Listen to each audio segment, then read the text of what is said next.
Bismillahirrahmanirrahim. Assalamualaikum warahmatullahi wabarakatuh. Terima kasih pada bapak-bapak dan ibu-ibu guru SDN Unggulan yang sudah mensupport tentang kegiatan CGP ini. Mudah-mudahan kita semua yang ada di Unggulan ini masuk ke dalam guru-guru salon guru penggerak semua. Mudah-mudahan. Amin. Dan pada hari ini Bapak dan Ibu, kita akan melihat, kita akan mendengar paparan-paparan yang nanti akan disampaikan oleh CGP guru SD Unggulan yang hebat ini tentang bagaimana mengkolaborasikan dari keempat pembawa penyampai materi ini hingga menjadi satu dalam kesatuan. Kita nanti akan mempunyai arti yang sama, yaitu bagaimana guru penggerak ini bisa menciptakan bukan saja buat dirinya sendiri, tetapi ada implikasi, ada dampak untuk guru-guru yang ada di sekitarnya ini. Oleh karena itu, pada kesempatan yaitu tentang penyampaian diseminasi budaya positif. Ini luar biasa. Penyampaian tentang budaya positif nanti akan diterapkan pada anak-anak kita tentunya. Nanti akan disampaikan oleh Ibu Ayu Rahayu MPD, kemudian oleh Ibu Khairutun Nisa SPD, kemudian oleh Bapak Edi Hidayat MPD, dan oleh Ibu Umniyati SPD SD. Dan mudah-mudahan Bapak dan Ibu semua bisa mengikuti kegiatan ini agar ada manfaat untuk kita yang akan datang. Dan kegiatan diseminasi budaya positif pada hari ini tanggal 25 Januari tahun 2023 kami buka untuk dilaksanakan. Terima kasih. Wassalamualaikum warahmatullahi wabarakatuh.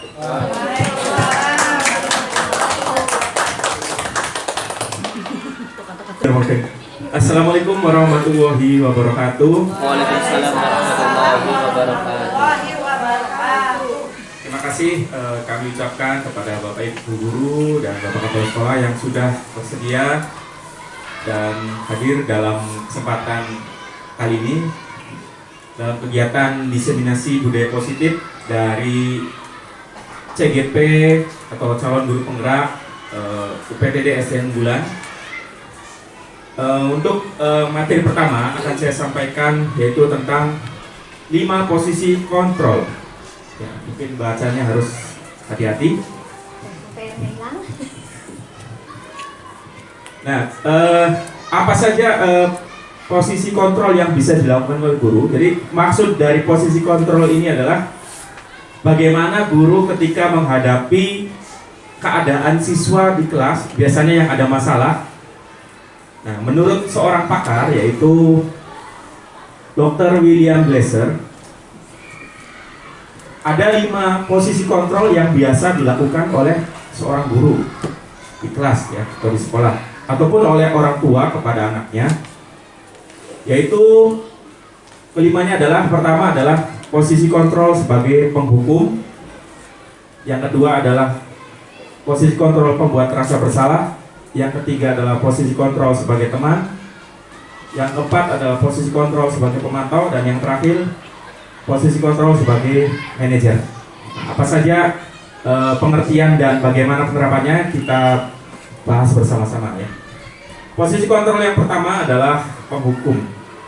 Nah, posisi kontrol penghukum ini bagaimana sikap seorang guru ketika menghadapi masalah, yaitu guru itu seolah-olah menjadi seorang hakim yang menghukum siswa yang bersalah tersebut. Biasanya diawali dengan kata-kata yang cukup keras, misalkan patuhi aturan saya, atau awas kalau melakukan itu lagi, atau menyalahkan siswa ya, kamu itu selalu saja salah. Atau ketika ada anak yang mengalami kesulitan, justru bukannya didorong malah tambah dijatuhkan. Misalkan pasti selalu kamu yang terakhir selesai. Nah, itu adalah posisi kontrol yang dilakukan oleh guru sebagai penghukum. Nah, guru seperti ini, balik lagi Bu, coba balik lagi. Terus ya, jadi guru seperti ini meyakini bahwa satu cara untuk mendisiplinkan siswa adalah yaitu seperti itu ya. Jadi memberikan hukuman agar siswa menjadi disiplin. Dan biasanya dijuluki sebagai guru killer. Nah, kemungkinan dari hasil adanya posisi kontrol guru sebagai penghukum ini yaitu adanya rasa marah atau dendam pada diri siswa. Dan biasanya dilampiaskan dalam hal lain jika dia tidak bisa mengungkapkannya secara langsung pada guru, misalkan mencoret-coret bangku atau buku, atau bisa lebih parah lagi ketika merasa dendam, bisa saja siswa itu melakukan tindakan vandalisme atau pengrusakan terhadap properti atau barang yang dimiliki oleh guru yang sudah menghukumnya, misalkan motor, mobil, dan sebagainya. Nah, itu posisi kontrol yang pertama, yang paling rendah. Posisi kontrol yang kedua yaitu pembuat merasa bersalah. Nah, beda dengan posisi kontrol yang pertama, pembuat merasa bersalah ini sikapnya lebih lembut. Tapi ketika dia ngomong, dia akan membuat siswa merasa tidak nyaman dan merasa bersalah. Misalkan ketika ada siswa yang melakukan kesalahan, kemudian guru tersebut berkata, "Oh, Bapak sangat kecewa sekali dengan kamu." Ngomongnya tidak keras tapi nyelekit. Ya, menyakitkan. Nah, ini membuat merasa bersalah. Nah, akibat dari pembuat merasa bersalah ini adalah siswa merasa tidak berharga karena dia itu merasa tidak bisa apa-apa. Kemudian mungkin akan mengalami semacam kerendahan diri, rendah diri siswa tersebut karena merasa karena tidak ada yang bisa dibanggakan dari dirinya. Kita lanjut tuh. Nah, kemudian posisi yang berikutnya adalah posisi sebagai teman. Ini meningkat lagi, di mana posisi sebagai teman ini guru itu semacam menjadi teman buat siswa-siswanya.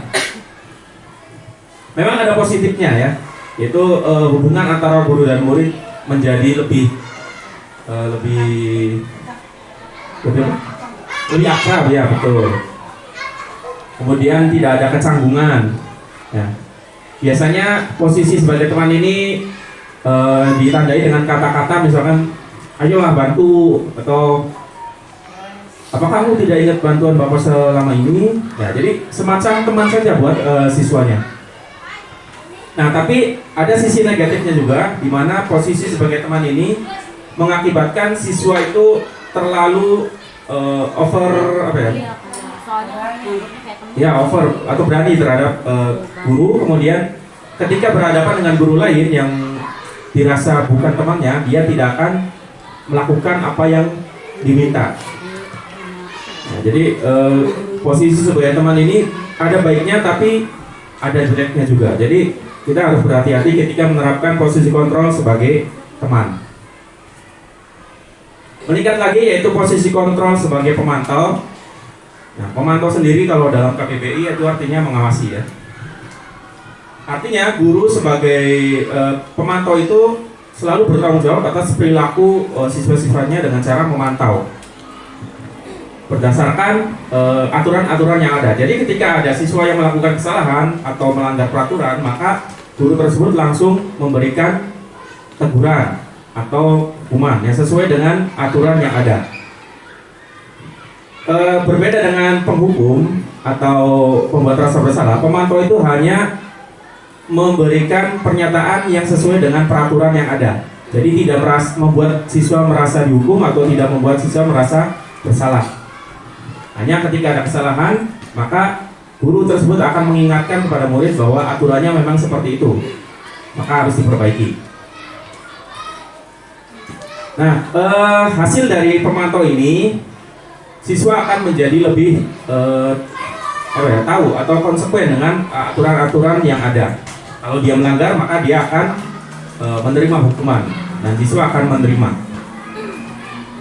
Nah, selanjutnya naik lagi Bu. Posisi yang teratas atau yang tertinggi yaitu posisi manajer seperti perusahaan ya, teratas itu manajer. Nah, posisi manajer ini lebih dari posisi sebagai pemantau ya, karena dalam posisi manajer ini guru akan berproses untuk mencari jalan keluar dari permasalahan yang dihadapi oleh murid-muridnya atau permasalahan yang ada di kelasnya atau di sekolahnya. Jadi bisa menggunakan berbagai macam posisi kontrol, manajer ini mengolahnya menjadi satu hal yang bisa menjadi jalan keluar bagi permasalahan yang dihadapi oleh murid tersebut. Ya.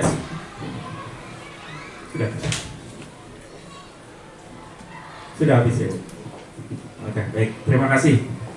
Itu saja yang bisa dapat saya sampaikan untuk 5 posisi kontrol yang biasa dilakukan guru oleh di sekolah atau di kelas. Untuk sesi tanya jawab, mungkin ada yang mau ditanyakan? Atau kita lanjut saja ke sesi berikutnya? Oh ya, silakan Bu. Kita sebagai pendidik itu kadang-kadang lupa apa yang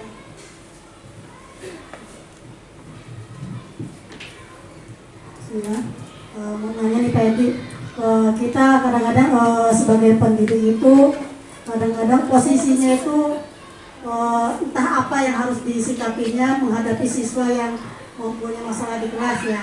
Apalagi yang tadi Bapak utarakan bahwa guru itu ada sisi positif dan negatifnya apabila kita berada di posisi yang sebagai teman. Padahal niat baik kita itu supaya anak itu janganlah terlalu canggung terhadap dirinya tersebut. Tapi sisi negatifnya juga ada yang sedikit berlebihan. Bagaimana tindakan saya sebagai guru yang harus lebih bijak itu? Terima kasih Pak. Terima kasih atas pertanyaannya. Saya akan mencoba menjawab sesuai dengan pemahaman dan pengalaman saya. Jadi ibaratnya siswa ini kita anggap sebagai layangan mungkin ya. Ketika layangan sudah terlalu jauh, waktunya kita tarik, atau sudah terlalu dekat, waktunya kita ulur. Jadi kadang-kadang kita perlu juga menggunakan posisi kontrol sebagai seorang teman. Tapi kalau jika dirasa sudah terlalu berlebihan, maka kita ambil posisi kontrol yang lebih tinggi ya, misalkan pemantau atau manajer. Nah, dengan demikian nanti saya rasa akan timbul keharmonisan, artinya siswa akan tahu statusnya atau posisi dia di mana sebagai siswa, sehingga tidak terlalu berlebihan terhadap guru.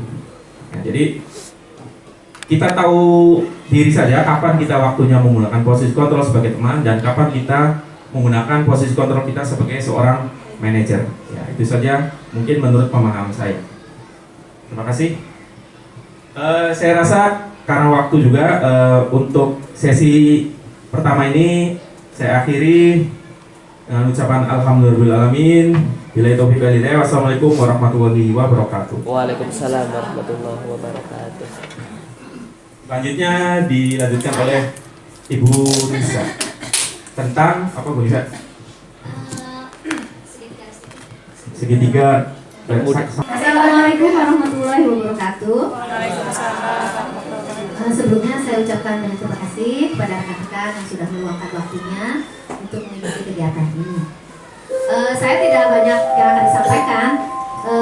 Saya hanya akan menyampaikan tentang segitiga restitusi. Segitiga restitusi ini sebenarnya ada hubungannya dengan yang sudah disampaikan oleh rekan kita ya tadi tentang 5 posisi kontrol guru ya, 5 posisi kontrol guru. Segitiga restitusi ini dirancang oleh Diane Dawson dalam bukunya Restitution. yaitu sebuah tahapan untuk memudahkan para guru dan orang tua dalam melakukan proses untuk menyiapkan anak-anaknya atau siswa ya untuk melakukan restitusi, dan restitusi ini disebut segitiga restitusi. Segitiga restitusi ini merupakan tahapan tindakan yang dilakukan guru atau orang tua untuk membawa siswa menaati kesepakatan kelas yang telah ditetapkan dan mengakui secara sadar dan terbuka atas kesalahan yang dilakukannya dengan kesadaran ya. Serta ketika mereka terbuka dengan kesalahannya itu, mereka merasakan kenyamanan. Segitiga restitusi ini terdiri dari 3 tahapan. Sebenarnya segitiga restitusi ini adalah dialog yang disampaikan oleh seorang guru pada siswa yang melakukan kesalahan ya. Tapi segitiga restitusi ini biasanya dilakukan oleh kontrol guru pada posisi manajer. Karena posisi manajer itu posisi yang terbaik ya. Jadi setiap guru yang memposisikan sebagai manajer itu pasti akan menerapkan segitiga restitusi dalam menyelesaikan masalah-masalah yang dihadapi atau dilakukan oleh siswa, terutama pada siswa yang melakukan kesalahan. Segitiga restitusi ini terdiri dari 3 langkah. Yang pertama adalah menstabilkan identitas. Yang kedua, validasi tindakan yang salah. Dan yang ketiga, menanyakan keyakinan. Keyakinan di sini keyakinan kelas. Mungkin keyakinan kelas gitu ya. Mungkin kalau istilah dulu tuh peraturan kelas, tapi peraturan kelas itu kayaknya kesepakatan kelas ya. Jadi keyakinan kelas di sini kesepakatan kelas ya. Pada segitiga restitusi sisi 1 yaitu menstabilkan identitas. Bagian dasar dari segitiga ini bertujuan untuk mengubah identitas anak dari orang yang gagal karena melakukan kesalahan. Jadi anak yang melakukan kesalahan itu dalam posisi gagal, ya, menjadi orang yang sukses, ya. Jadi anak yang melanggar peraturan ini karena sedang mencari perhatian biasanya kan, karena memang ada kebutuhan yang tidak terpenuhi gitu kan ya. Jadi seperti itu. Maka kita harus meyakinkan si anak dengan cara mengatakan kalimat-kalimat ini. Jadi di sini kalimatnya tidak menyalahkan atau kita tidak mencari-cari kesalahan anak gitu ya. Jadi bisa kalimatnya misalnya berbuat salah itu tidak apa-apa. Atau misalnya ke anak itu tidak ada manusia yang sempurna. Atau saya juga pernah melakukan kesalahan seperti itu. Jadi di sini anak tidak tidak dipojokkan, dan kita tidak mencari kesalahannya. Nanti di sini anak akan menyadari kesalahannya sendiri. Oke, sisi 2 yaitu validasi tindakan yang salah. Pada validasi tindakan yang salah ini, mohon maaf ya, bukan berarti kita membenarkan kesalahan anak gitu, enggak ya. Tapi di sini lebih ke anak akan menyatakan alasan dia kenapa berbuat seperti itu. Setiap tindakan yang kita lakukan, yang dilakukan dengan suatu tujuan, yaitu memenuhi kebutuhan dasar. Kalau kita memahami kebutuhan dasar, apa yang mendasari sebuah tindakan, kita akan bisa menemukan cara-cara paling efektif untuk memenuhi kebutuhan tersebut. Maksudnya kebutuhan itu adalah kebutuhan anak, kebutuhan siswa. Mungkin ada kebutuhan yang dia tidak terpenuhi, jadi dia melakukan hal-hal yang di luar ini ya, jadi hal-hal yang negatif gitu. Karena ada kebutuhan yang tidak terpenuhi. Jadi kalimat-kalimat yang mungkin disampaikan oleh guru pada sisi 2 ini, pada validasi tindakan yang salah. Misalnya, padahal kamu bisa melakukan yang lebih buruk dari ini. Misalnya anak itu melakukan keributan di kelas gitu ya, karena dia pengen perhatian gitu kan. Padahal dia bisa melakukan lebih buruk dari itu. Jadi di sini padahal kamu bisa melakukan yang lebih buruk dari ini, tapi kamu hebat ya, kamu tidak melakukannya gitu. Saya seperti itu. Terus sisi 3, menanyakan keyakinan. Nah, teori kontrol yang menyatakan bahwa kita pada dasarnya itu termotivasi secara internal. Jadi ketika itu anak mengungkapkan kesalahannya, terus bagaimana dia menyelesaikan masalah-masalah itu dari diri dia sendiri. Nanti, ya Bu, saya melakukan ini karena ini misalnya. Terus kita bertanya, gitu kan? Apa sih yang kita percaya sebagai kelas atau keluarga? Apa nilai-nilai umum yang kita telah sepakati di kelas? Nanti dia akan, oh iya Bu, tindakan saya tadi sudah melanggar keyakinan kelas. Nanti anak cerita. Terus kamu mau jadi orang yang seperti apa, gitu kan? Ya, kira-kira sampai situ yang saya paparkan. Apakah ada pertanyaan?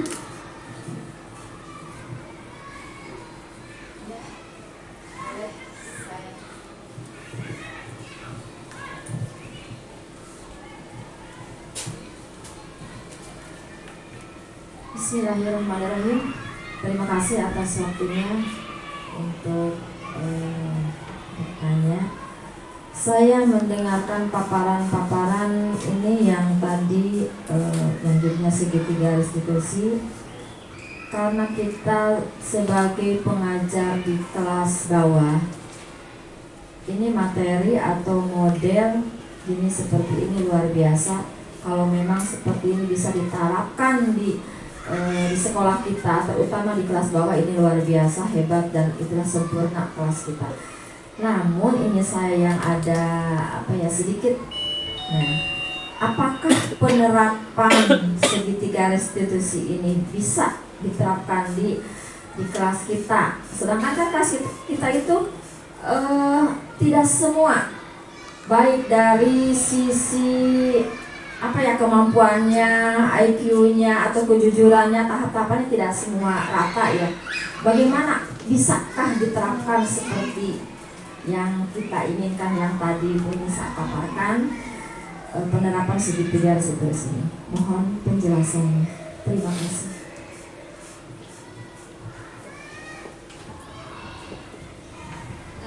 Terima kasih ya kepada Ibu Ima.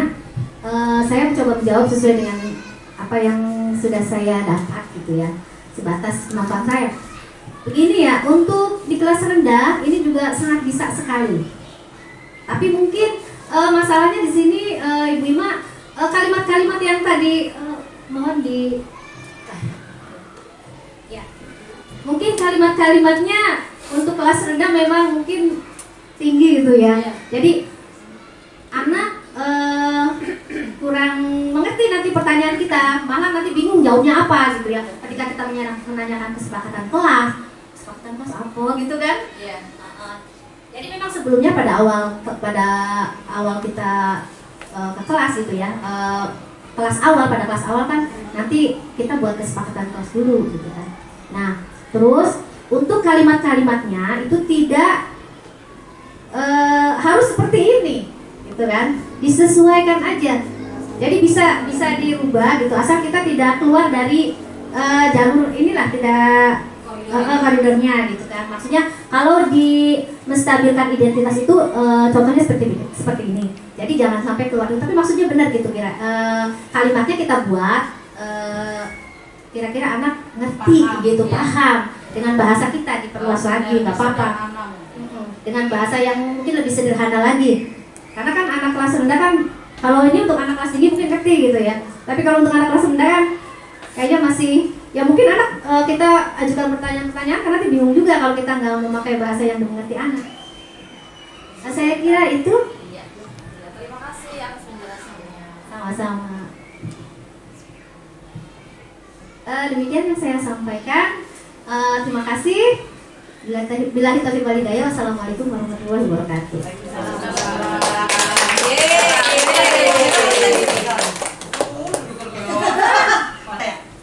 Bismillahirrahmanirrahim. Assalamualaikum warahmatullahi wabarakatuh. Pertama-tama saya ucapkan terima kasih kepada rekan-rekan semua, Bapak Ibu yang walaupun sedang sibuk tapi bisa meluangkan waktunya untuk menghadiri diseminasi budaya positif yang kami berempat lakukan. Di sini saya akan menyajikan tentang teori motivasi, hukuman, dan penghargaan atau restitusi. Sebelumnya tadi restitusi sudah dipaparkan oleh rekan saya, Ibu Nisa. Jadi selanjutnya nanti kita akan ke motivasi, hukuman, dan penghargaan. Lanjut. Dian Gosen dalam bukunya Restructuring School Discipline menyatakan ada 3 motivasi perilaku manusia. Yang pertama adalah untuk menghindari ketidaknyamanan atau hukuman. Jadi teori motivasinya, motivasi yang pertama itu untuk menghindari ketidaknyamanan dan atau hukuman.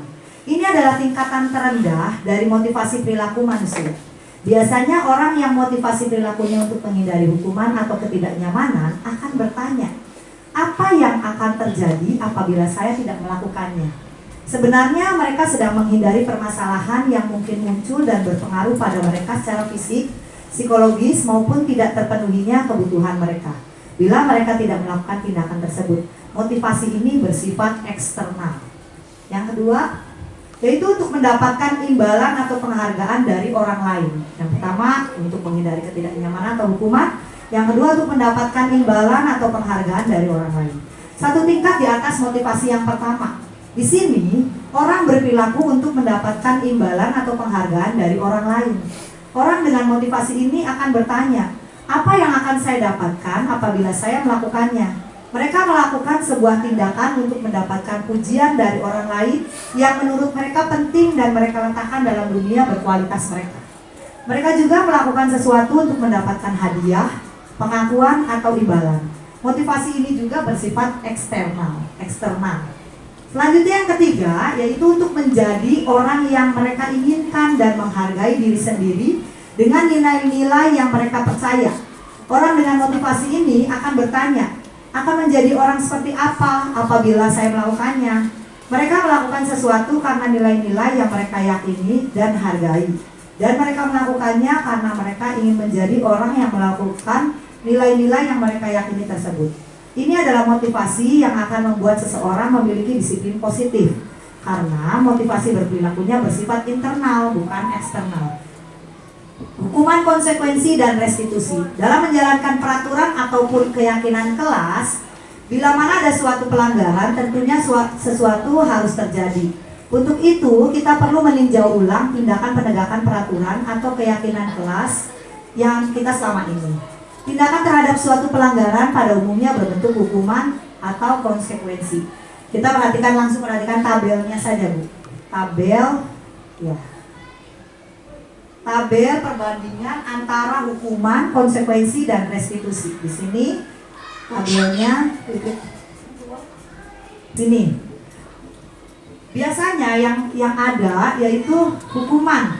Sesuatu yang menyakitkan. Kalau kita atau seorang guru itu memberi hukuman, itu adalah sesuatu yang menyakitkan, harus terjadi. Nah, setelah menjadi seseorang yang setelah melakukan kegiatan ini, kita akan tahu bahwa hukuman itu sebenarnya tidak baik dilakukan oleh seorang guru kepada siswanya, karena akan menimbulkan sesuatu yang seperti ini. Tidak nyaman untuk murid, anak murid gagap jangka waktu yang panjang, korban mendapatkan keadilan, terus murid atau anak jadi tersakiti, perilaku pasif agresif meningkat, sistem tidak akan berjalan bila murid tidak takut, berlaku hanya pada sebuah institusi. Nah, identitas suksesnya kita melakukan sesuatu perubahan, yaitu melakukan untuk mendisiplinkan atau melakukan disiplin positif. Kita melakukan konsekuensi atau lebih bagusnya yaitu restitusi. Langkah-langkahnya sudah dijelaskan oleh Bu Nisa tadi.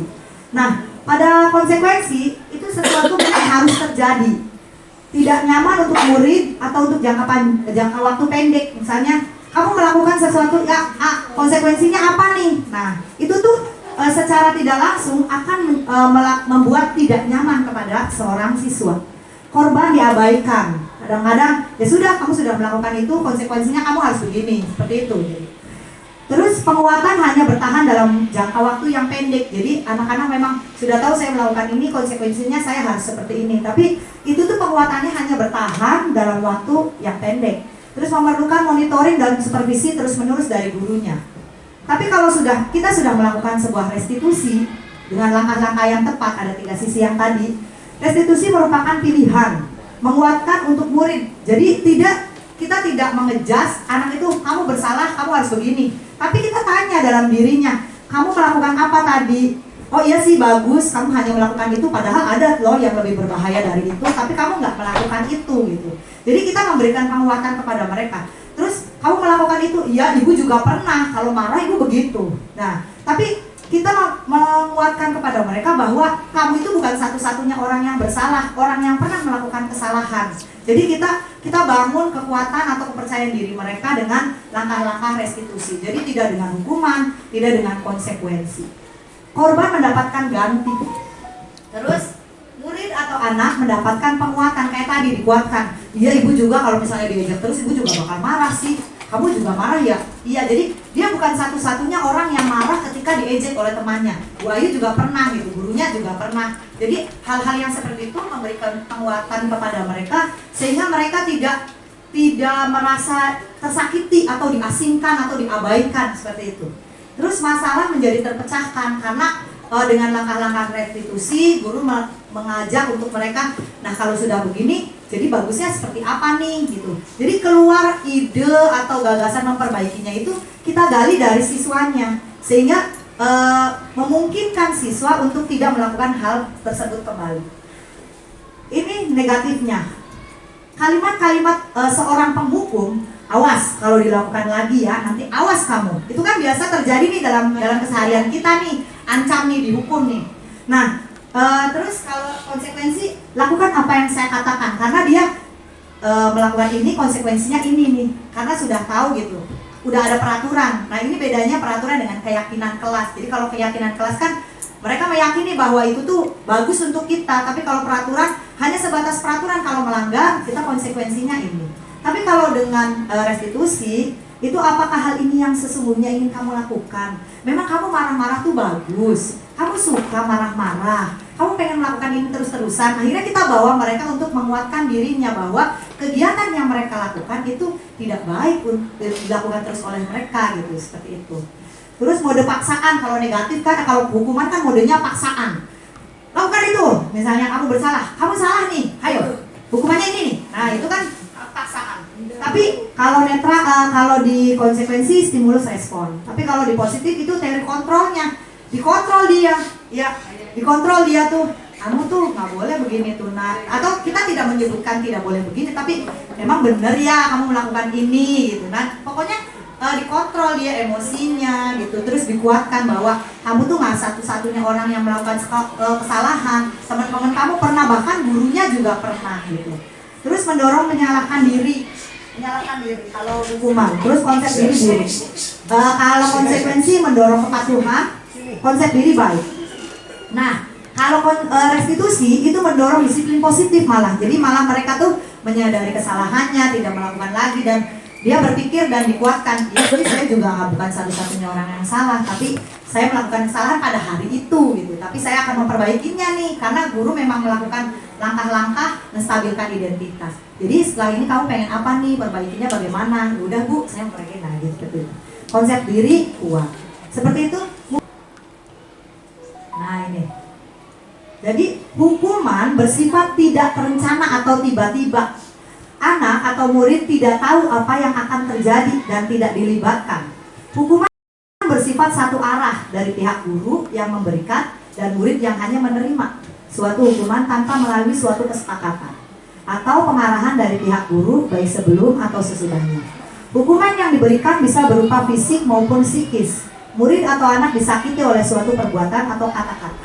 Sementara disiplin dalam bentuk konsekuensi sudah terencana atau sudah disepakati. Karena sudah ada konsekuensi sih bu, jadi kita udah tahu melakukan ini konsekuensinya nih, jadi sudah terencana, sudah dibahas dan disetujui oleh murid dan guru. Umumnya bentuk-bentuk konsekuensi dibuat oleh pihak guru atau sekolah, dan murid sudah mengetahui sebelumnya konsekuensi yang akan diterima bila ada pelanggaran. Pada konsekuensi, murid tetap dibuat tidak nyaman untuk jangka waktu pendek. Konsekuensi biasanya diberikan berdasarkan suatu data yang umumnya dapat diukur. Misalnya setelah mengobrol setelah 3 kali tugasnya tidak diselesaikan pada batas waktu yang diberikan, atau murid melakukan kegiatan di luar kegiatan pembelajaran, misalnya mengobrol, maka murid tersebut akan kehilangan waktu bermain dan harus menyelesaikan tugas karena ketertinggalannya. Peraturan dan konsekuensi yang mengikut ini sudah diketahui sebelumnya oleh murid sikap guru di sini senantiasa. Lah, ya senantiasa harus jujur. Oke, terima kasih Bapak Ibu semuanya. Mungkin penjelasan dari saya tentang hukuman, konsekuensi dan restitusi. Teori motivasi itu yang pertama, teori motivasi ya. Barangkali ada pertanyaan, disilakan. Saya bawa yuk. Mangga Bu Linda, maju Bu Linda biar jelas ya. Dari yang sudah disepakati sama Bu Ayu, ada sedikit pertanyaan dari saya. Mungkin kalau jika di kelas ada siswa yang berbuat salah nih, apakah guru nih, kita nih sebagai guru tetap tidak bisa menghukum ya, anak tersebut? Terus bagaimana caranya agar siswa tersebut bisa memperbaiki kesalahan dan tahu letak kesalahannya itu di mana gitu kalau kita tidak menghukum? Iya, gimana tuh? Terima kasih Oke, segitu saja. Ya. Baik, terima kasih Bu Linda. Bu Linda tuh ngajar kelas 2 ya Bapak Ibu? Kelas 3, maaf nih salah. Kelas 3. Terima kasih pertanyaannya. Ada anaknya yang melakukan kesalahan ya Bu Linda. Apakah guru tetap tidak boleh memberikan hukuman ya? Nah, ya tadi Bu Linda, memang hukuman itu sebenarnya ada di setiap sekolah hukuman itu ya. Cuma tadi kita sudah tahu bahwa sisi-sisi negatif dari kita melakukan hukuman gitu kepada siswa. Sisi-sisi negatifnya bahkan lebih banyak daripada sisi positifnya kepada siswa. Untuk melakukan sesuatu, untuk menyadarkan gitu. Kata Bu Lina tadi, bagaimana caranya supaya anak itu tidak melakukan kesalahan dan mengetahui kesalahannya gitu ya. Tadi Bu Linda kita coba melakukan langkah-langkah restitusi gitu. Jadi ditanya aja dulu, ditanya anaknya bagaimana nih kesalahannya apa. Tapi kalau misalnya berulang-ulang terus, ya mungkin melakukan pendekatan gitu ya Bu. Tapi pertama-tamanya kita melakukan segitiga restitusi. Seperti itu Bu. Mungkin seperti itu. Tidak ada lagi pertanyaan Kak? Oh, baiklah, saya tutup. Dilanjutkan oleh rekan saya selanjutnya yaitu Ibu Umiati. Terima kasih dari saya. Assalamualaikum warahmatullahi wabarakatuh.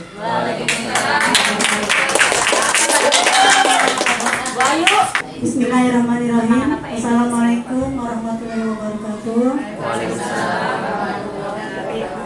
Terima kasih rekan-rekan murid dan unggulan.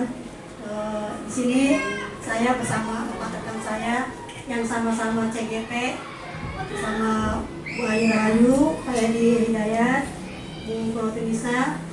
Hari ini kita berkolaborasi tentang diseminasi budaya positif. Di sini saya akan memaparkan tentang disiplin positif dan nilai-nilai kebajikan universal. Menurut Bapak Pendidikan kita, yaitu Ki Hajar Dewantara, bahwa menyatakan bahwa di mana ada kemerdekaan, disitulah harus ada disiplin yang kuat. Sungguh pun disiplin itu bersifat self-disiplin, yaitu kita sendiri yang mewajibkan kita dengan sekeras-kerasnya. Tapi itu sama saja, sebab kalau kita tidak cakap melakukan self-disiplin, wajiblah penguasa lain mendisiplinkan diri kita, dan peraturan demikian itulah harus ada dalam suasana yang merdeka. Dimana intinya bahwa anak-anak itu dalam pembelajaran itu merdeka dalam belajar. Disiplin menurut Ki Hajar Dewantara bahwa untuk mencapai kemerdekaan atau dalam konteks pendidikan kita saat ini, untuk menciptakan murid yang merdeka, yaitu syarat utamanya adalah harus ada disiplin yang kuat. Disiplin yang dimaksud adalah disiplin diri yang memiliki motivasi internal. Jika kita tidak memiliki motivasi internal, maka kita memerlukan pihak lain untuk mendisiplinkan kita atau motivasi eksternal. Karena berasal dari luar, bukan dari dalam diri kita sendiri. Adapun kata definisi merdeka itu adalah menurut Ki Hajar Dewantara adalah mardika iku jarwannya nora mung lepasi sangre ing uga kuat kuasa amandiri priangga, yaitu Merdeka itu artinya tidak hanya terlepas dari perintah, akan tetapi juga cakap buat memerintahkan dirinya sendiri. Sejalan dengan pandangan Gosen, Diane Gosen, kata disiplin juga berasal dari kata akar yang sama, yaitu disiplin atau murid atau pengikutnya. Di sini menurut Diane Gosen menyatakan bahwa arti asli dari kata disiplin juga berkonotasi dengan kata disiplin murid-murid yang Socrates dan Plato. Disiplin di sini juga membuat seseorang menggali potensinya menuju kepada sebuah tujuan, di mana disiplin juga mempelajari bagaimana cara kita mengontrol diri dan bagaimana menguasai diri kita untuk memilih tindakan apa yang mengacu pada nilai-nilai yang kita hargai. Dengan kata lain, seseorang yang memiliki disiplin berarti kita atau mereka bisa bertanggung jawab terhadap apa yang kita lakukan, karena berdasarkan tindakan mereka pada nilai-nilai kebajikan universal. Pertanggungjawaban atau sebenarnya pertanggungjawaban itu adalah selalu menjadi silsilah atau sisihannya atau kewajiban dari seorang yang pegang kekuasaan atau pimpinan dalam umumnya. Sebagai pendidik, tujuan kita adalah menciptakan anak-anak yang memiliki disiplin diri sehingga mereka bisa berperilaku dengan mengacu pada nilai-nilai kebajikan universal yang memiliki motivasi intrinsik tetapi bukan ekstrinsik atau dari pihak luar. Nilai-nilai kebajikan universal, di antaranya yang pertama adalah profil pelajar Pancasila. Kita sebagai guru sudah terbiasa mendengar kata-kata profil pelajar Pancasila. Yang pertama, beriman, bertakwa kepada Tuhan Yang Maha Esa dan berakhlak mulia. Yang kedua, mandiri. Yang ketiga, bernalar kritis. Yang keempat, berkebinekaan global. Yang kelima, bergotong royong. Dan yang keenam, kreatif. Itu merupakan profil pelajar Pancasila. Yang berikutnya adalah Ivo Primary Year Program atau PEP, yaitu bahwa sikap murid itu memiliki satu, toleransi kepada teman atau murid yang memiliki yang berbeda keyakinan, atau bertoleransi terhadap sikap atau rasa yang dirasa sama teman-teman itu memiliki perbedaan. Yang kedua, rasa hormat kepada orang yang lebih tua. Yang ketiga, integritas. 4, mandiri. Berikutnya, menghargai, antusias dalam mengikuti pembelajaran, empati terhadap apa yang mereka rasakan terhadap teman atau siswa yang sedang mendapat masalah, atau empati bagaimana mereka mengempati pada teman yang membutuhkannya. Berikutnya, keingintahuan siswa apa yang dia ketahui. Berikutnya tentang kreativitas, kerjasama, percaya diri, dan komitmen. Lanjut, 9 pilar karakter Indonesia. Yang pertama, cinta Tuhan dan segenap ciptaannya, kemandirian dan tanggung jawab, kejujuran atau amanah, diplomatis, hormat dan santun, dermawan, suka menolong, dan gotong royong. Percaya diri, kreatif, dan pekerja keras, kepemimpinan dan keadilan, baik dan rendah hati, toleransi, kedamaian, dan kesatuan. Berikutnya, the 7 essential virtues ya. Empati, suara hati, kontrol diri, rasa hormat, kebaikan, toleransi, dan keadilan. Ini pemaparan yang sudah saya sampaikan. Kurang lebihnya saya mohon maaf. Apabila ada yang mau ditanyakan, mangga. Ada yang perlu ditanyakan?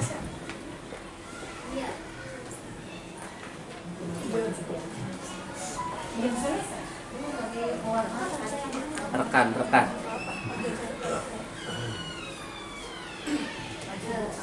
Si Watun habis kita. Emang ini artis.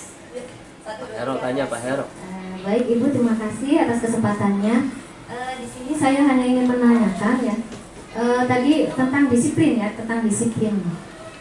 Pertanyaannya, disiplin apakah yang sesuai diterapkan di kelas, baik itu di kelas rendah atau di kelas tinggi? Itu saja Ibu.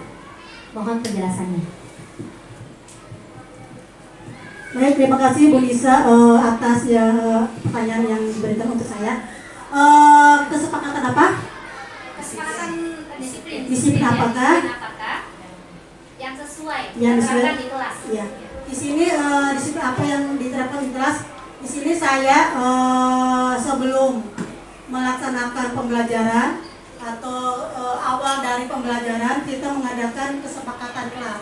Di mana kesepakatan kelas ini bertujuan apa yang mereka sepakati dalam diri kelas itu. Alhamdulillah sudah dilaksanakan, di mana kesepakatan kelas itu bukan hanya di kelas tinggi saja, di kelas rendah pun bisa. Kita memberikan selembaran kertas kepada setiap anak, situ dikasih nama, terserah anak itu memberikan apa yang mereka inginkan. Misalnya contoh yang tidak mengerjakan PR, saya siap saya siap untuk menyapu di ruangan kelas tersebut. Lanjut lagi, saya tidak mengaji di dalam kelas, saya siap menghafal sekian surat, atau saya siap untuk apa ya, konsekuensi apa yang mereka inginkan. Jadi dia setelah itu dia tulis namanya, kesalahan apa yang mereka tulis, terus hukumannya dia ungkap sendiri. Lalu kita hasil dari anak itu ditempel di kertas kuarto, tempel, lalu hasil kertas itu kita tempel juga di dalam kelas. Jadi pas suatu saat anak itu salah melakukan tindakan kesalahan, kita panggil seperti yang disampaikan oleh Ibu Nisa itu segitiga restitusi. Kita panggil, kita tanyakan pada mereka atau yang melakukan kesalahan itu, apa yang telah dia lakukan itu, apa konsekuensinya seperti apa. Sini sudah disepakati oleh kelas bahwa kalau saya tidak mengerjakan PR, kalau saya tidak melaksanakan apa yang dia laksanakan, ya ini konsekuensinya, ini kesepakatan kelas yang sudah disepakati. Ya, jadi dengan adanya kesepakatan kelas itu, insya Allah kelas kita akan kondusif. Saja bisa. Itu saja pemaparan dari saya. Kurang lebihnya saya mohon maaf. Wabillahi taufiq wal hidayah. Wassalamualaikum warahmatullahi wabarakatuh.